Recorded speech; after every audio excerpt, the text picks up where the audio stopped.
High guess আসসালামু আলাইকুম, কেমন আছেন সবাই? আশা করি ভালো আছেন। আলহামদুলিল্লাহ আমিও অনেক ভালো আছি।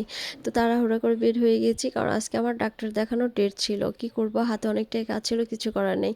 আর ডাক্তার 3টা থেকে বিকেল 5:30 পর্যন্ত বসে, কিন্তু আমি বের হয়ে গেছি 3:30। খুবই খারাপ একটা সময় যাচ্ছে।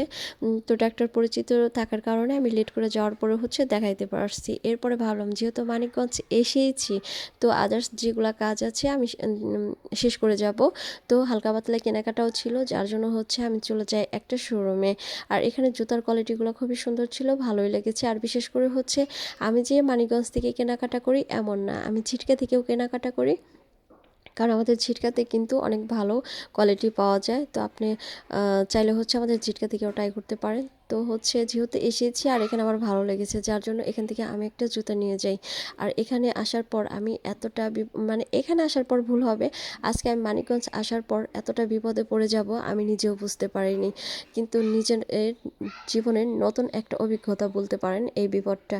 জীবনে অনেক বিপদই অনেকবার এসেছে, কিন্তু এইভাবে বিপদে পড়বো আমি বুঝতে পারিনি। সেটা আপনাদের সাথে শেয়ার করব অবশ্যই।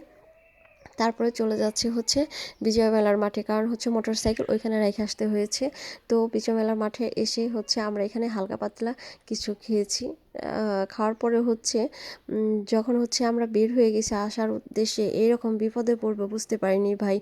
রাস্তায় এত কুয়াশা, দুই চোখে অন্ধকার আর ধোঁয়া ছাড়া কিচ্ছু দেখতে পারিনি। তো ভাবতেই পারিনি যে আজকে যে বাড়িতে আসতে পারবো, মানে কি বলবো, এটা জীবনে খুব নতুন একটা অভিজ্ঞতা হয়েছে জীবনে এটা।